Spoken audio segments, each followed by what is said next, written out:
بل احیاء ولکن لا تشعرون صدق اللہ مولانا العظیم وبلغنا رسولہ النبی الامین الکریم ونحن علی ذلک لمن الشاہدین والشاکرین والحمد للہ رب العالمین۔ جو دہتی ہوئی ریت کی بستر پر سویا وہ حسین، جو دہتی ہوئی ریت کے بستر پر سویا وہ حسین، جس نے اپنے خون سے دنیا کو دھویا وہ حسین، جو جوا بیٹے کی میت پر نہ رویا وہ حسین، جو جوا بیٹے کی میت پر نہ رویا وہ حسین، جس نے سب کچھ کھو کر پھر بھی کچھ نہ کھویا وہ حسین، مرتبہ اسلام کا جس نے دوبالا کر دیا، مرتبہ اسلام کا جس نے دوبالا کر دیا، خون نے جس کے دو عالم میں اجالا کر دیا، راہ حق میں جس نے اپنا سر کٹایا وہ حسین، راہ حق میں جس نے اپنا سر کٹایا وہ حسین، کربلا میں اپنا گھر لٹایا وہ حسین، قتل حسین اصل میں مرگے یزید ہے، قتل حسین اصل میں مرگے یزید ہے، اسلام زندہ ہوتا ہے ہر کربلا کے بعد، چلے حسین جب طیبہ سے کربلا کی طرف، چلے حسین جب طیبہ سے کربلا کی طرف، جہاں پہنچتے تھے کرتے تھے وہ مقام سلام۔ معزز سامعین کرام، آپ حضرات کے سامنے آیت کریمہ تلاوت کرنے کا شرف حاصل کیا، جو کل عزیزم مولانا نظام الدین صاحب نے آپ کے سامنے گفتگو کی تھی۔ آئیے سب سے پہلے اس آقا نامدار مدینے کی تاجدار آمینہ کے لال عبداللہ کے دور یتیم، بے کس و بے کس بے سہار کے سارا جناب احمد مجتبی محمد مصطفیٰ صلی اللہ تعالی علیہ وسلم کی بارگاہ بے کس پناہ میں اپنی غلامی کا سبق پیش کرے، جس طرح رب کائنات نے کلام پاک میں ارشاد فرمایا ہے، ان اللہ و ملائکتہ یصلون علی النبی یا ایہا الذین آمنوا صلوا علیہ وسلموا تسلیما، اللہم صلی علی سیدنا و شفیعنا و مولانا محمد وبارک وسلم، صلاۃ و سلام علیک یا رسول اللہ صلی اللہ تعالی علیہ وسلم، ولا تقولوا لمن يقتل في سبيل الله اموات بل احياء ولكن لا تشعرون، جو لوگ اللہ کی راہ میں قتل کیے گئے انہیں مردہ گمان نہ کرو بلکہ وہ زندہ ہے، تمہیں ان کی زندگی کا شعور نہیں۔ معزز سامعین کرام، علماء اعظام، بزرگوں، نوجوان ساتھیوں، خواتین اسلام، السلام علیکم ورحمۃ اللہ وبرکاتہ۔ کل جو گفتگو ہوئی جس میں حضرت نے بتایا کہ جب یزید کا ظلم بڑھتا گیا تو مدینہ سے مکہ تشریف لائے امام علی مقام امام حسین رضی اللہ تعالی عنہ، پھر کوفہ والوں نے آپ کی طرف خط بھیجے، جب خط آپ کو ملے تو آپ نے یہ ارادہ فرمایا کہ اب کوفہ کی طرف جائے کیونکہ کوفہ والے بلا رہے ہیں، مگر آپ نے اپنا نائب مسلم بن عقیل رضی اللہ تعالی عنہ کو بھیجا، پھر وہاں ان کی شہادت ہوتی ہے، ان کے شہزادوں کی شہادت ہوتی ہے۔ ابھی امام علی مقام رضی اللہ تعالی عنہ کو حضرت مسلم بن عقیل کی شہادت کی اطلاع نہیں ملی، آپ بے خبر ہیں۔ آپ نے مکہ سے سفر طے کرنا شروع کیا، آپ کوفہ کی طرف سفر آپ نے باندھا، تیزی سے سفر آپ نے شروع کیا، سفر طے کرتے کرتے ایک مقام پر آپ پہنچتے ہیں. آپ کی ملاقات بشیر بن غالب اسدی سے ملاقات ہوتی ہے. وہ کوفہ سے مکہ کی طرف جا رہے ہوتے ہیں. جب آپ سے ملاقات ہوئی آپ نے کوفہ کے حالات بیان کیے امام علی مقام رضی اللہ تعالی عنہ سے. امام علی مقام رضی اللہ تعالی عنہ کو کہا کہ کوفہ کے حالات بڑے سنجیدہ ہے. امام علی مقام نے کہا کہ کوفہ کے حالات کے بارے میں ذرا مجھے بتائے اور کوفہ والے جو ہے وہ اعتماد کس پر کرتے ہیں اور کس حال میں ہے. تو انہوں نے بتایا کہ کوفہ والوں کے دل جو ہے وہ آپ کے ساتھ ہیں مگر ان کی تلواریں جو ہے بنی امیہ کی طرف ہے, بنی امیہ کے ساتھ ہے. آپ نے سفر اور جاری رکھا. سفر طے کرتے کرتے ایک مقام پر پہنچتے ہیں.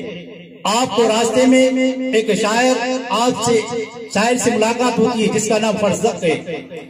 جب آپ سے ملاقات ہوئی تو اس نے بھی یہی کہا جو بشیر بن غالب اسدی نے کہا تھا. آپ نے اس کی بات سنتے ہوئے سفر کو آپ نے روکا نہیں, تیزی سے سفر کرنا شروع کیا. پھر آپ ایک مقام پر پہنچتے ہیں جس مقام کا نام بطن الرقمہ نام ہے. اس مقام پر آپ کو عبید اللہ بن مطعی سے ملاقات ہوتی ہے. یہ ان کے دلوں کے اندر اہل بیت کی محبت ہے. انہوں نے کہا کہ آپ کوفہ ہرگز نہ جائیں. آپ اگر کوفہ جائیں گے کوفہ والوں پہ بھروسہ اعتماد نہ فرمائے. آپ یہ سفر جو آپ کوفہ کی طرف کر رہے ہیں آپ ہرگز کوفہ نہ جائیں کیونکہ کوفہ پر آپ اعتماد نہ فرمائے. انہوں نے جب یہ کہا تو امام علی مقام رضی اللہ تعالی عنہ نے ان کو وہی جواب دیا جو مکہ مکرمہ کے اندر صحابہ کرام کو جواب دیا تھا. آپ نے ان کی بات سننے کے بعد سفر آپ نے روکا نہیں اور سفر طے کرتے کرتے منزل بمنزل آپ ایک مقام پر پہنچتے ہیں جہاں آپ بکر اسدی سے ملاقات ہوتی ہے. جب بکر اسدی سے ملاقات ہوتی ہے تو انہوں نے کہا کہ میں کوفہ سے آ رہا ہوں اور کوفہ کے حالات خراب ہیں, آپ کوفہ ہرگز نہ جائیں. پھر امام علی مقام رضی اللہ تعالی عنہ نے کہا کوفہ کے حالات کے بارے میں مجھے بتائے. آپ نے کہا مسلم بن عقیل کو شہید کر دیا گیا ہے, آپ کے دونوں شہزادوں کو شہید کر دیا گیا ہے. امام علی مقام رضی اللہ تعالی عنہ نے جب مسلم بن عقیل کی شہادت کی خبر سنی, آپ کے شہزادوں کی خبر سنی, آپ شدت غم کے اندر زار و قطع رونے لگے. آپ بے قرار و بے چین ہیں. آپ اسی اثناء کے اندر مسلم بن عقیل کی ایک شہزادی چھوٹی سی بچی ہے امام علی مقام کے سامنے آ جاتی ہے. امام علی مقام کے سامنے جب آتی ہے امام علی مقام رضی اللہ تعالی عنہ کے آنکھوں سے آنسو جاری ہے. جب آپ نے دیکھا کہ مسلم بن عقیل کی شہزادی میرے سامنے ہے آپ نے ان کے سر پر ہاتھ پھیرا, شفقت کا ہاتھ پھیرا. اس بچی نے کہا امام علی مقام سے کہا امام حسین رضی اللہ تعالیٰ عنہ آج جو تم نے میرے سر پر ہاتھ پھیرا ہے مجھے ایسا محسوس ہو رہا ہے جیسے کسی یتیم کے سر پر ہاتھ پھیرا جاتا ہے. کہیں میں یتیم تو نہیں ہو گئی, کہیں میرے بابا جان کو شہید تو نہیں کر دیا گیا. بس یہ الفاظ نکلے تھے اس بچی کے زبان حال سے, زبان سے یہ الفاظ نکلے. آپ زار و قطع رونے لگتے ہیں. جو صبر کا دامن تھا وہ تار تار ہو گیا. امام علی مقام زار و قطع روتے ہیں. اسی حالت میں جب آپ کے قافلے والوں نے دیکھا امام علی مقام ہو رہے ہیں, امام علی مقام کے ارد گرد جمع ہو گئے. پھر امام علی مقام رضی اللہ تعالی عنہ نے کہا کہ کوفہ والوں نے وعدہ خلافی کی ہے, کوفہ والوں نے وعدہ خلافی کی ہے اور انہوں نے مسلم بن عقیل کو شہید کر دیا ہے اور ان کے ساتھ ان کے شہزادوں کو بھی شہید کر دیا گیا ہے. جب آپ نے ان کی شہادت کی خبر قافلے والوں کو دی زار و قطار رونے لگے. امام علی مقام کی آنکھوں سے آنسو جاری. جب یہ بات قافلے والوں کے سامنے پیش کی تو بعض لوگوں نے کہا اے امام علی مقام آپ اپنی ذات پر اور اہل بیت پر رحم فرمائے اور آپ یہاں سے واپس چلے جائے. امام علی مقام رضی اللہ تعالی عنہ امام حسین رضی اللہ تعالی عنہ نے یہ ارادہ فرمایا کہ اب واپس چلے جائے. جب واپس پلٹنے کا ارادہ فرمایا تو مسلم بن عقیل کے جو بھائی تھے انہوں نے کہا اے امام حسین رضی اللہ تعالی عنہ، اب زندگی کے اندر وہ لطف نہیں رہا، اب زندگی کے اندر وہ مزہ نہیں رہی، اب زندگی جینے کے اندر وہ مزہ نہیں ہے جو بھائی کی موجودگی میں زندگی میں مزہ تھا. اب ہم یہاں سے واپس نہیں جائیں گے، ہم کوفہ جائیں گے اور ہمارے بھائی اور بھتیجوں کا جو خون ناحق ہوا ہے اس کا ہم بدلہ لیں گے. امام علی مقام رضی اللہ تعالی عنہ نے کہا اگر تم اس بات پر خوش ہو تو میں تمہارے ساتھ ہوں. آپ نے سفر طے کرنا شروع کیا، کوفہ کی طرف جاتے ہوئے سفر طے کرتے ہیں، منزل بہ منزل جب سفر طے کرتے ہیں کوفہ سے 2 منزل دور رہتے ہیں. ایک دوری پر ایک شاہ سوار جنگجو، ایک سپاہ سالار جس کو حور کہا جاتا ہے، ایک لشکر لے کر آیا. حور نے امام علی مقام کو روکا اور حور نے کہا اے امام علی مقام رضی اللہ تعالی عنہ، ابن زیاد کی طرف سے یہ اعلان ہے، ابن زیاد کی طرف سے یہ حکم ہے کہ جہاں کہیں بھی امام علی مقام تمہیں ملے اسے نہ کوفہ کے اندر جانے دینا اور نہ واپس پلٹنے دینا، جس جگہ پر ملے اسی جگہ پر روکے رکھنا. بس یہ بات ہو رہی تھی، گفتگو ہو رہی تھی، مگر حور جو تھے ان کے دل کے اندر اہل بیت کی محبت تھی، وہ اہل بیت کی شان و شوکت عظمت سے واقف تھے. انہوں نے یہ کہا کہ میں اس بات سے بالکل ہی راضی نہیں ہوں، میرا دل یہ گوارا نہیں کرتا میں آپ کو اذیت دوں، آپ کو تکلیف دوں، میں یہ گوارا نہیں کرتا، مگر میں لاچار اور مجبور ہوں، میں ابن زیاد کے حکم سے لاچار اور مجبور ہوں. مجھے یہ ڈر اور یہ خوف ہے کہ میں آپ کے ساتھ اگر اچھا برتاؤ کروں اور ابن زیاد کے حکم کے خلاف اگر کوئی کام کروں. یہاں 1000 کا لشکر ہے، 1000 کے لشکر کے درمیان یہ راز پوشیدہ نہ رہے گا، ابن زیاد کی بارگاہ میں وہ راز پہنچ جائے گا اور ابن زیاد بدبخت جو ہے وہ میرے گھر والے، میرے بچوں، میرے بیوی بچوں کو قتل کر دے گا. اس کے حکم کے تحت میں مجبور اور لاچار ہوں. حور نے کہا میں آپ کو نہ کوفہ کے اندر داخل ہونے دوں گا اور نہ یہاں سے آپ کو واپس پلٹنے دوں گا. بس یہ گفتگو ہو رہی تھی، ایک تیز اٹھنی پر ایک سوار آیا اور ایک خط دیا، سلام کیا. حور کو امام علی مقام کی طرف دیکھا بھی نہیں. حور کو خط دیا، خط کا مضمون یہی تھا کہ جہاں کہیں بھی یہ خط میرا ملے امام علی مقام کو اسی جگہ پر روکے رکھنا اور ایسی جگہ پر جانے پر مجبور کر دینا جو چٹیل میدان ہو، جہاں کھانے میسر نہ ہو، پانی میسر نہ ہو. امام علی مقام کو ایسے میدان کی طرف جانے کے لیے مجبور کر دینا. امام علی مقام کو وہ خط کا مضمون سنایا. امام علی مقام رضی اللہ تعالی عنہ نے کہا مجھے پاس کے ایک گاؤں ہے، اس گاؤں میں جانے کی اجازت دے دو. امام علی مقام رضی اللہ تعالی عنہ کو حور نے کہا میں آپ کو جانے نہ دوں گا کیونکہ ابن زیاد کا یہ حکم ہے کہ آپ کو کوفہ کی طرف اور نہ واپس پلٹنے دوں. آپ کو مجبور کر دیا گیا. یہ مقام نینوا تھا، مجبور کر دیا گیا. اور حور جو تھا نا، حور بڑی محبت کرتا تھا اہل بیت سے، بڑی الفت تھی ان کے دل کے اندر. اور امام علی مقام کی اقتداء میں نماز ادا کرتا تھا. امام علی مقام امام حسین کی اقتداء میں نماز ادا کرتا تھا. اور جب امام علی مقام کو روکا، خط کا مضمون سنایا تو آنکھوں سے آنسو نکل گئے. حور کے آنکھوں سے آنسو نکل گئے. پھر سن ہجری 61 میں 2 محرم کو آپ ایسے مقام پر پہنچے، اپنے اہل بیت، اپنے گھرانے، اپنے اہل بیت کو لے کر مختصر چھوٹا سا قافلہ لے کر ایک میدان میں پہنچے. آپ نے پوچھا یہ میدان کا نام کیا ہے؟ اس میدان کا نام کیا ہے؟ آپ نے میدان کا نام دریافت فرمایا تو پتا چلا کہ اس میدان کا نام میدان کربلا ہے. جب میدان کربلا کا نام سنا امام حسین رضی اللہ تعالی عنہ نے کہا بس یہی تو وہ منزل ہے جس کو میں بچپن سے سنتا آ رہا ہوں، یہی شہادت کی وہ منزل ہے میری جو میں بچپن سے سنتا آ رہا ہوں. آپ گھوڑے سے نیچے اترے، سامان سواری سے نیچے اتارا، سامان بے ترتیب پڑا ہوا ہے، سامان ابھی بے ترتیب پڑا ہوا ہے۔ ابن زیاد کی طرف سے ایک قاصد آیا اور اس نے یہ کہا، اے امام علی مقام رضی اللہ تعالی عنہ، آپ یزید کے ہاتھ میں ہاتھ دے کر بیعت کر لیں یا جنگ کے لیے تیار ہو جائے۔ امام علی مقام رضی اللہ تعالی عنہ نے کہا، میں یزید پلید کے ہاتھ میں ہاتھ دے کر ہرگز میں بیعت نہیں کر سکتا، ایک ناپاک ہاتھ میں پاک ہاتھ کبھی نہیں دے سکتا۔ امام علی مقام رضی اللہ تعالی عنہ نے اس خط کو حقارت کی نظر سے دیکھا، زمین پہ ڈال دیا۔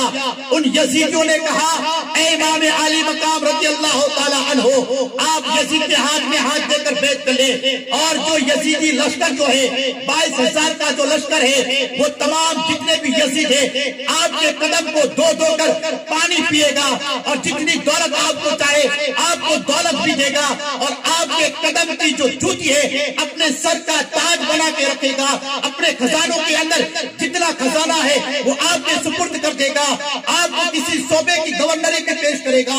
امام علی مقام کو دنیا کی لالچ دی، دنیا کی مال و دولت کی لالچ دی، مگر امام علی مقام رضی اللہ تعالی عنہ وہ ذات دی، وہ ذات ہے جو آپ کے نانا جان کی شریعت پر، دین اسلام پر کوئی داغ آئے وہ دوبارہ نہ۔ امام علی مقام نے کہا کہ میں یزید کے ہاتھ میں ہاتھ دے کر بیعت ہرگز نہ کروں گا۔ آپ نے منع کیا۔ 2 محرم سے آپ مسلسل آپ مقیم رہے 10 محرم تک میدان کربلا کی اندر۔ جب آپ نے انکار کیا بیعت سے تو ابن زیاد نے عمرو بن سعد بن ابی وقاص جو صحابی رسول ہے، سعد بن ابی وقاص صحابی رسول ہے، ان کا بیٹا عمرو بن سعد دنیا کی مال و دولت کی لالچ میں آ کر دنیا و آخرت کو برباد کر دیا۔ وہ اچھی طرح سے جانتا تھا کہ اہل بیت کا مرتبہ کیا ہے، اہل بیت کی شان و عظمت و شان سے واقف تھا۔ جب امام علی مقام نے بیت سے انکار کر دیا تو ابن زیاد نے عمرو بن سعد کو 5,000 لشکر کا سپہ سالار بنا کر عمرو بن سعد کو بھیجنا چاہا۔ ابتدائی میں تو منع کیا کہ میں امام علی مقام ابن رسول اللہ کے خون ناحق سے میں اپنا دامن داغدار نہیں کرنا چاہتا، منع کر دیا۔ جب منع کیا تو ابن زیاد نے کہا کہ اگر تو امام علی مقام سے جنگ کرنے کے لیے تیار نہیں ہوتا ہے تو ایران کا جو گورنر ہے اسے ہٹ جا، اسے تو ہٹ جا۔ جب ایران کی گورنری سے دور کرنے کی بات آئی، دنیا کی مال و دولت کی لالچ دی تو وہ راضی ہو گیا، اور 5,000 لشکر کا سپہ سالار بن کر میدان کربلا میں 7 محرم کو پہنچا۔ جب 7 محرم کو پہنچا تو سب سے پہلے اس نے نار فرات پر محاصرہ کر لیا، اور 500 لشکر میں سے 500 لوگوں کو نار فرات پر رکھ دیا، اور اعلان کر دیا اس نار فرات کا پانی یہود و نصارہ پی سکتے ہیں، کافر مشرک پی سکتے ہیں، خنزیر اور کتے پی سکتے ہیں، مگر اس نار فرات کے اندر سے پانی کا ایک قطرہ بھی اہل بیت کے بچے کے منہ کے اندر نہ پہنچنا چاہے، اور اہل بیت کے خیمے تک نہ پہنچنا چاہے۔ ان بدبختوں نے پانی بند کر دیا۔ ایسا چٹیل میدان ہے، سر چھپانے کے لیے درخت کے پتے بھی نہیں ہے، پیاس بجھانے کے لیے پانی کا ایک قطرہ بھی نہیں ہے۔ 7 محرم کو نار فرات پر محاصرہ کر لیا، پانی بند کر لیا۔ پانی بند کرنے کی وجہ کیا تھی؟ وجہ یہ تھی وہ بدبخت جانتے تھے، یزیدی جانتے تھے ہم کس کے سامنے مقابلہ کرنے کے لیے آئے ہیں، ہم کس کے سامنے جنگ کرنے کے لیے آئے ہیں۔ وہ جانتے تھے یہ ہاشمی گھرانہ ہے، یہ ہاشمی شیروں کے سامنے آ کر ہمیں جنگ کرنی ہے۔ اگر جنگ ہم اس طرح سے کریں گے، اگر وہ بھوکے پیاسے نہ ہوگے جنگ کریں گے تو ہرگز ہماری فتح نہ ہوگی۔ اس وجہ سے ان بدبختوں نے سب سے پہلے پانی بند کر دیا، کھانا بند کر دیا۔ کھانا اور پانی بند کرنے کے بعد 7 محرم سے 10 محرم تک یہی سلسلہ رہا، اور قربان جاؤ معصوم علی اصغر پر، معصوم علی اصغر پر، ماں کا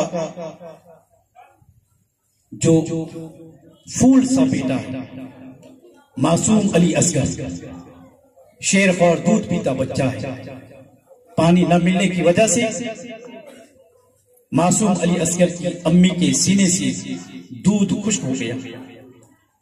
ماں کے سینے پہ منہ لگاتے ہیں، جب منہ لگاتے ہیں تو دودھ نہیں آتا ہے، دودھ جب نہیں آتا تو کبھی ماں کا اداس چہرے کی طرف نظر دوڑاتی اور ماں کی گود کے اندر مچل رہے ہیں، کبھی ماں کے چہرے کی طرف دیکھتے ہیں، کبھی ماں کے سینے پر اپنا منہ رکھتے ہیں کہ شاید دودھ مل جائے، مگر پیاس کی شدت اتنی بڑھ گئی تھی، پیاس کی شدت اتنی بڑھ گئی تھی کہ ہونٹ خشک ہو گئی، زبان سوکھ گئی، سوکھی زبان سوکھے ہونٹ پر رکھے ہیں۔ ماں کا وہ حال دیکھے، بچہ جب رات کی تاریکی میں روتا ہے، پیشاب میں جب سوتا ہے، بچہ جب روتا ہے ماں تڑپ جاتی ہے، اس گیلے جگہ پر ماں سو جاتی ہے، سوکھے جگہ پر بیٹے کو سلاتی ہے، مگر قربان جاؤ معصوم علی اصغر پر ماں کی گود میں ہے۔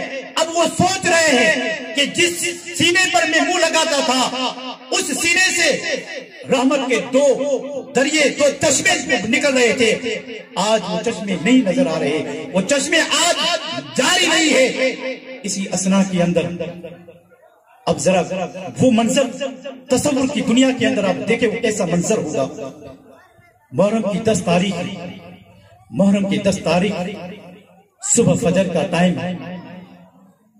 غریب الوطن ہے، میدان کربلا کے اندر زندگی کی آخری نماز فجر ادا کرنے کے لیے اہل بیت کھڑے ہوئے۔ ہمیں یہ پیغام ملا کہ دنیا کے اندر چاہے کتنی بھی مصیبت آئے، مصیبتوں کا پہاڑ اگر ہماری زندگی پر بھی آ جائے تو کسی حالت کے اندر بھی نماز کو نہیں چھوڑنا ہے۔ یہ ہمیں اہل بیت نے بتایا۔ میدان کربلا کے اندر فجر کی آخری نماز زندگی کی پڑھنے کے لیے علی اکبر نے نماز فجر کی اذان دی اور نماز فجر کے بعد امام علی مقام رضی اللہ تعالی عنہ امام حجت کے لیے یزیدیوں کے پاس گئے اور کہا اے لوگوں، تم نہیں جانتے ہم کون ہیں، تم نہیں جانتے ہم کون ہیں، تم اہل بیت کے مرتبے سے واقف نہیں ہو، ہم نواسے رسول ہیں، اس نبی کے نواسے ہیں جس نبی نے کہا حسین مجھ سے میں حسین سے ہوں، مولا حسین سے میں محبت کرتا ہوں، تو بھی حسین سے محبت کر، میں اس کا نواسا ہوں۔ تم میرے نبی، تم میرے نانا جان کے کلمہ پڑھنے والے ہو، تم اپنی دنیا اور آخرت کو برباد کر رہے ہو، ابھی بھی وقت ہے توبہ کر لو اور توبہ کر کے دنیا اور آخرت کو سنوار لو۔ آپ نے لوگوں کے سامنے یہ نصیحت واضح و نصیحت کی تو یزیدیوں نے کہا اے امام علی مقام رضی اللہ تعالیٰ عنہ، یہ بحث کرنے کی جگہ نہیں ہے، یا تو یزید کے ہاتھ میں ہاتھ دے کر بیعت کر لو یا تو جنگ کے لیے تیار ہو جاؤ۔ امام علی مقام رضی اللہ تعالیٰ عنہ یزیدیوں کے پاس گئے، اس لیے نہ گئے تھے کہ اتنا بڑا لشکر دیکھ کر نہ گئے تھے کہ ہم 72 یا 82 ہے اور وہ اتنا 5000 یا 22000 کا لشکر ہے، تو زیادہ تعداد کی بنا پر نہ گئے تھے، اس لیے گئے تھے کہ آپ واضح سے اس لیے کی کہ کل قیامت کے دن نانا جان کی بارگاہ میں حاضر ہوگی، اللہ تبارک و تعالیٰ کی بارگاہ میں حاضری ہوگی، نانا جان کی بارگاہ میں حضور یہ پوچھیں گے کہ تم نے اپنے مرتبے کے بارے میں آخری مرتبہ ان سے بات تو کر لی ہوتی، تو یہ وہ لوگ کہ ان کے پاس وہاں کچھ کہنے کے لیے کوئی الفاظ نہ رہے، اس لیے آپ یزیدیوں کے پاس گئے۔ جب یزیدیوں نے آپ کو کہا کہ یا تو یزید کے ہاتھ میں بیعت کر لیں یا تو جنگ کے لیے تیار ہو جائیں، امام علی مقام خیمے کی طرف آئے، آپ نے حکم دیا کہ خیمے کے ارد گرد خندق کھودی جائے اور اس میں آگ لگائی جائے، جہاں سے میدان کربلا کی طرف جنگ کرنے کے لیے جانے کا راستہ بس اس کو صحیح سلامت رکھا، باقی چاروں طرف باقی جتنی بھی جگہ تھی وہاں خندق کھود دی گئی۔ امام علی مقام رضی اللہ تعالی انہوں کی کرامتیں بھی ظاہر ہوئی، مگر کرامتیں ظاہر ہو جانے کے بعد بھی ان یزیدیوں کے دل و دماغ کے اندر یہ بات نہ آئی، نہ سمجھے کہ ہم دنیا کی مال و دولت کے خاطر ہم دنیا و آخرت کو برباد کر رہے ہیں۔ آخرکار عمرو بن سعد، یہ عمرو بن سعد جو ہے سعد بن ابی وقاص جو جنتی صحابی ہے، اس کا بیٹا ہے، اس نے سب سے پہلے تیر چلایا امام علی مقام کی خیمے کی طرف اور لوگوں کو یزیدیوں کے درمیان کہا، اے اہل شام و عراق گواہ رہنا، تم گواہ رہنا کہ میں نے سب سے پہلے اہل بیت کی طرف امام علی مقام کی طرف جنگ کرنے کے لیے سب سے پہلے میں نے تیر پھینکا ہے اور جنگ کا نکارہ بجایا گیا۔ امام علی مقام رضی اللہ تعالی عنہ کی خیمے کی طرف سے محب اہل بیت سے محبت کرنے والے سب سے پہلے میدان کربلا میں آئے، انہوں نے کہا امام علی مقام، امام حسین رضی اللہ تعالی عنہ، جب تک ان کا آخری قطرہ ہمارے جسم کے اندر ہے، جب تک آخری سانس ہماری باقی رہے گی، تب تک میدان کربلا کے اندر اہل بیت میں سے کوئی پھول نہ جائے گا۔ سب سے پہلے ہم آپ کے نام پر اہل بیت پر ہم قربان ہو جائیں گے۔ امام علی مقام رضی اللہ تعالی عنہ سے اجازت طلب کرتے ہوئے حضرت عبداللہ جاتے ہیں، میدان کربلا میں جاتے ہیں، میدان کربلا میں جا کر یزیدیوں کو یہ للکارتے ہیں، اے یزیدیوں، ہے تمہارے اندر ہمت، ہے تمہارے اندر طاقت کسی میں تو آئے اور ہمارے سامنے جنگ کرے، آئے اور ہمارے سامنے لڑائی کرے، آؤ اور ہمارے سامنے مقابلہ کرو۔ یزیدیوں کی طرف سے بد کھڑے ہوئے، یزیدیوں کی طرف سے ایک انسان آیا اور جب وہ سب سے پہلے آنے والے ابن زیاد کے تو غلام تھے جس کا نام یاسر اور سالم تھا، وہ دونوں آئے جب عبداللہ کی طرف، حضرت عبداللہ رضی اللہ تعالیٰ عنہ کی طرف آئے، جب ایک غلام آپ کے سامنے آیا، تلوار کا وار کیا، آپ نے ہنر جنگ سے تلوار کے وار کو خالی کر دیا، پھر آپ نے ایسی تلوار ماری اس بدبخت کو کہ وہ جہنم میں پہنچا دیا اس کو۔ پھر دوسرا جو بدبخت اس کے ساتھ آیا تھا، اس نے تلوار کا وار کیا، جب تلوار کا وار کیا تو عبداللہ نے ہاتھ سے روکنا چاہا تو ہاتھ کی انگلیاں جو تھی وہ کٹ گئی۔ یہ منظر اس کی بیوی دیکھ رہی تھی، یہ منظر عبداللہ کی بیوی دیکھ رہی تھی خیمے سے۔ جب وہ خیمے سے باہر آئی، دیکھا کہ آپ کے شوہر کے ہاتھوں سے انگلیاں کٹ گئی ہیں اور خون کے پھوارے نکل رہے ہیں، تو اس نے ایک خیمے سے ایک لکڑی لی اور لکڑی لے کر باہر نکلی اور اس نے یہ جوش جہاد کیا، شاباش میرے شوہر، شاباش میرے شوہر، جنگ کرو اور یزیدیوں کو جہنم میں پہنچاتے جاؤ، جنگ کرو یزیدیوں کو جہنم میں پہنچاتے جاؤ اور پھر اپنی جان کو اہل بیت پر قربان کر دو۔ اس طرح سے جنگ کرتے رہے، جنگ کرتے کرتے یزیدیوں نے چاروں طرف سے گھیر لیا، چاروں طرف سے گھیر لیا اور پھر چاروں طرف سے گھیرنے کے بعد آپ کو زخمی سے نڈال کر دیا۔ جب آپ زخم سے نڈال ہو گئے تو امام علی مقام رضی اللہ تعالی عنہ آئے اور آپ کو اپنے گود مبارک کے اندر رکھا۔ ان للہ و انا الیہ راجعون، آپ کی روح پرواز ہو جاتی ہے۔ اور اس کے بعد حضرت مسلم بن اوسجہ رضی اللہ تعالیٰ عنہ امام علی مقام رضی اللہ تعالیٰ عنہ کی بارگاہ سے اجازت طلب کرتے ہیں، میدان کربلا کے اندر آتے ہیں۔ میدان کربلا کے اندر آ کر یہ مسلم بن اوسجہ حضرت علی رضی اللہ تعالیٰ عنہ کے خاص شاگرد ہیں، اور میدان کربلا کے اندر یزیدیوں کو کہا، اے یزیدیوں، اگر تمہارے اندر ہمت ہے تو آؤ میرا مقابلہ کرو، آؤ مجھ سے جنگ کرو۔ یزیدیوں میں سے ایک شخص آپ کے سامنے جنگ کرنے کے لیے آیا، آپ نے اس کو جہنم میں پہنچایا۔ یکے بعد دیگر آپ جنگ کرتے رہے۔ وہ یزید پلیت کے لشکروں میں سے یزیدیوں کا یہ دستور رہا کہ جب بھی آپ جنگ کے اندر فتح نہ پاتے تو چاروں طرف سے گھیر لیتے اور تیر اور نیزوں کی بارش کرتے، اور آپ تیر اور نیزوں سے اب زخمی ہو گئے۔ جب آپ زخمی ہو گئے تو امام علی مقام رضی اللہ تعالی عنہ آئے، اپنی گود میں لیا، اور جب گود میں لیا تو مسلم بن اوسطا نے آنکھیں کھولی۔ جب آنکھیں کھولی تو امام علی مقام کے چہرے مبارک کو دیکھا۔ جب چہرے مبارک دیکھا تو آپ کے چہرے پر مسکراہٹ آئی، آپ نے تبسم فرمایا، اور پھر آپ کی روح پرواز کر گئی۔ اس کے بعد حضرت وہب بن عبداللہ کلبی، یہ قبیلہ کلب سے تعلق رکھتے ہیں، ان کی ابھی شادی ہوئی 17 دن ہوئی تھی۔ وہ منظر دیکھے، تصورات کی دنیا کے اندر دیکھے، میدان کربلا کے اندر جو شہید ہوتے ہیں، امام علی مقام ایک کے بعد ایک لے کر خیمہ کی طرف آتے ہیں۔ اب ذرا سوچے کہ ایک باپ جو ہے، ایک رشتہ دار ہے، ایک رشتہ دار کے جنازے کو کاندھے پر لے جاتا ہے تو اس کے دل پر کیا گزرتی ہے۔ امام علی مقام، آپ کے صبر پر ہماری جانیں قربان، آپ کی شجاعت پر ہماری جانیں قربان۔ امام علی مقام رضی اللہ تعالی عنہ ان کو خیمے کی طرف لائے، اور پھر مسلم بن اوسجا 17 دن ہوئے تھے شادی، نئی نویلی دلہن ہے، اور پھر وہ میدان کربلا میں جاتے ہیں۔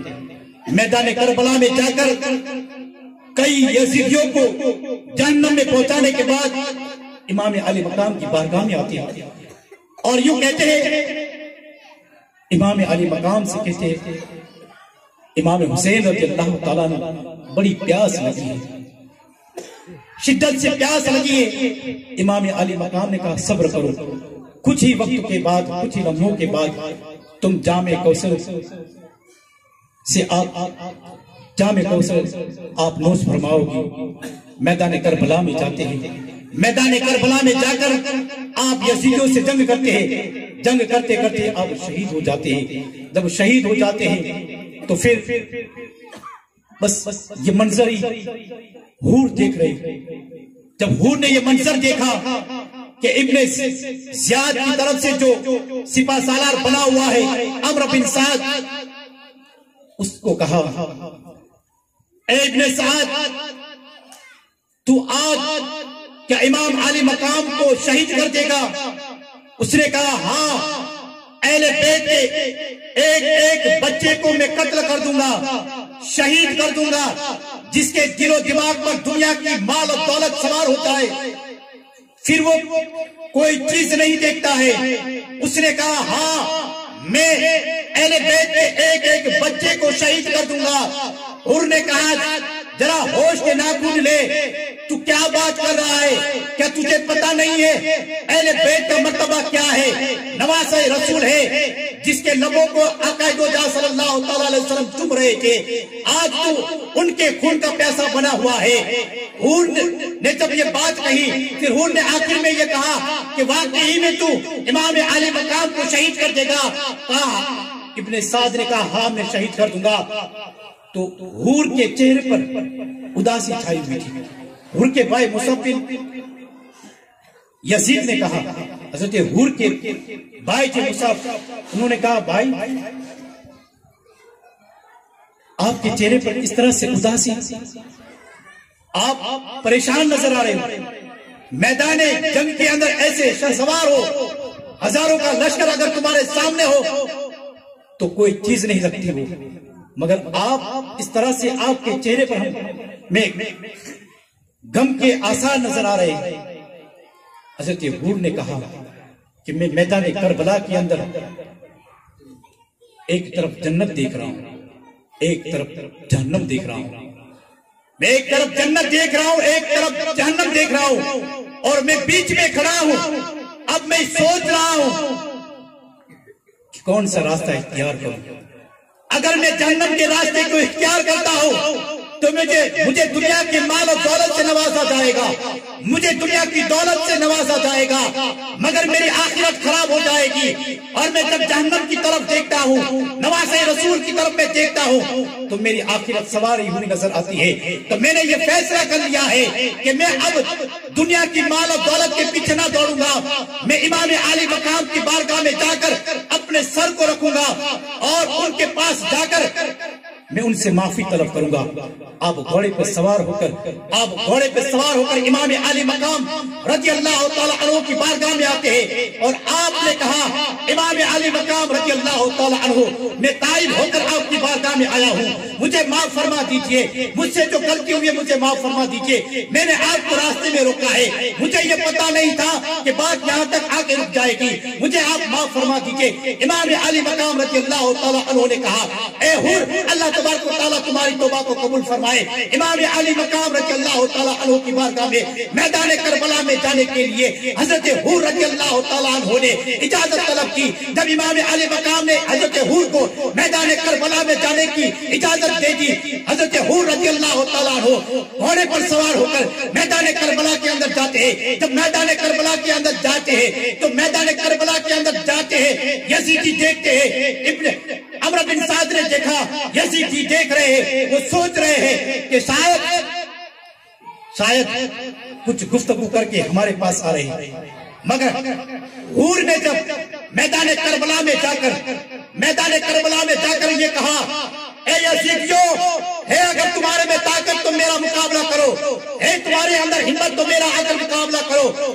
آپ نے جب یہ للکارا تو یزید میں سے عمرو بن سعد نے ایک صفوان نام شیطان صفت کو کہا کہ حور کو جا کر سمجھاؤ، اس کو جا کر مناؤ، کہیں تمہاری بات کو مان لے۔ وہ صفوان بدبخت آیا، بدبخت آنے کے بعد اس نے کہا کہ آپ کو جو اے حور ہم آپ کی عزت کرتے تھے، آپ 1000 کے لشکر کے برابر طاقت رکھتے ہیں، مگر آج آپ بزدل ہو گئے، امام عالی مقام کی بارگاہ میں چلے گئے، اتنی مال و دولت کو چھوڑ کر تم چلے گئے، مختصر سے قافلے کی طرف آپ چلے گئے۔ حضرت حور نے کہا میں جہنم سے آزاد ہو کر میں نے آخرت کو سوارا ہے، میں جہنم سے آزاد ہو کر آخرت کو میں نے سوارا ہے۔ جنگ کے لیے کہا، ادھر امام عالی مقام سے اجازت طلب کر کے حور جب میدان کربلا میں ہے، جب میدان کربلا کے اندر حور کو دیکھا، حور کے بھائی مصعب بن یزید رہائی نے تو وہ گھوڑے پر سوار ہو کر میدان کربلا میں آیا۔ ابن سعد نے یہ سوچا کہ شاید بھائی سے لڑائی کے لیے جنگ کے لیے جا رہا ہے، مگر بھائی کے پاس جا کر کہا اے میرے بھائی حور تم نے مجھے ہدایت کا راستہ دکھایا ہے اور آج میں بھی تمہاری طرح امام عالی مقام کی بارگاہ میں آ کر معافی مانگتا ہوں اور تمہارے ساتھ یزیدیوں کے سامنے جنگ کرنے کے لیے تیار ہوں۔ پھر دونوں حضرت حور رضی اللہ تعالیٰ عنہ نے اور آپ کے بھائی نے یزیدیوں کے سامنے مقابلہ کیا، یزیدیوں کے سامنے جنگ کی، کئی یزیدیوں کو جہنم میں پہنچایا، کئی یزیدیوں کو جب جہنم کے اندر پہنچانے کے بعد امام عالی مقام رضی اللہ تعالیٰ عنہ کی بارگاہ میں آتے ہیں اور پھر حضرت حور رضی اللہ تعالیٰ عنہ کہتے ہیں اے امام عالی مقام رضی اللہ تعالیٰ عنہ آپ مجھ سے راضی ہے یا نہیں، آپ مجھ سے خوش ہے یا نہیں؟ امام عالی مقام نے کہا حور تم دنیا میں بھی آزاد ہو، کل آخرت میں بھی تم آزاد ہو، تم جہنم سے آزاد ہو۔ حضرت حور رضی اللہ تعالیٰ عنہ نے امام عالی مقام سے سنا حور تمہاری توبہ کو اللہ تبارک و تعالیٰ قبول فرمائے۔ حضرت حور کے چہرے پہ مسکراہٹ آئی۔ حضرت حور رضی اللہ تعالیٰ عنہ میدان کربلا میں گئے، میدان کربلا میں یزیدیوں سے لڑتے ہیں اور یزیدیوں کے سروں کو گاجر اور مولی کی طرح کاٹتے ہوئے نظر آتے ہیں۔ یزیدی حیران و پریشان ہے کہ حور کے سامنے کوئی طاقت نہیں رکھتا جنگ کرنے کی، کوئی قوت نہیں رکھتا جنگ کرنے کی۔ ابن سعد نے کہا اے لوگوں بزدلو، ایک انسان کے سامنے 22,000 کا لشکر ہے، اتنی تعداد میں لشکر ہے، کسی کے اندر یہ جرأت اور ہمت نہیں ہے کہ ان کے سامنے جنگ کرے اور ان کا سر قلم کر سکے۔ اب اعلان کر دیا ابن سعد نے چاروں طرف سے گھیر لو، چاروں طرف سے گھیر لیا گیا۔ جب چاروں طرف سے گھیر لیا گیا، تیر برسائے گئے، نیزے مارے گئے اور پھر گھوڑا زخم ہوا۔ جب گھوڑا زخم ہوا تو گھوڑا گر گیا، زمین پر گر گیا۔ آپ زمین پر آئے، آپ جب زمین پر آئے، زمین پر آنے کے بعد بھی آپ نے یزیدیوں کا سامنا کیا، یزیدیوں سے جنگ کی۔ پھر یزیدیوں سے جنگ کرتے کرتے آپ زخمی ہو جاتے ہیں، اتنے زخمی ہو جاتے ہیں آپ زمین پر گر جاتے ہیں۔ جب زمین پر گر جاتے ہیں امام عالی مقام رضی اللہ تعالیٰ عنہ آپ خیمے سے میدان کربلا میں آتے ہیں. میدان کربلا میں جب آتے ہیں حضرت حور کو اپنی گود میں رکھتے ہیں, حضرت حور کے سر کو اپنی گود میں رکھتے ہیں اور حضرت حور کو چہرے کی طرف دیکھتے ہیں. حضرت حور نے کہا امام عالی مقام شدت سے پیاس لگی ہے, بڑی پیاس لگی ہے. امام عالی مقام نے کہا صبر کرو, بس کچھ ہی منٹوں کے اندر تم آقا دو جہاں صلی اللہ تعالیٰ علیہ وسلم سے جا ملو گے اور دیگر جتنے بھی شہید کربلا ہے شہداء کربلا سے جا کر ملو گے. صبر کرو, بس اتنی گفتگو ہوتی ہے. حضرت حور رضی اللہ تعالیٰ عنہ کی روح پرواز ہو جاتی ہے. ان للہ و انا الیہ راجعون وما علینا الا البلاغ واخرنا الحمد للہ رب العالمین.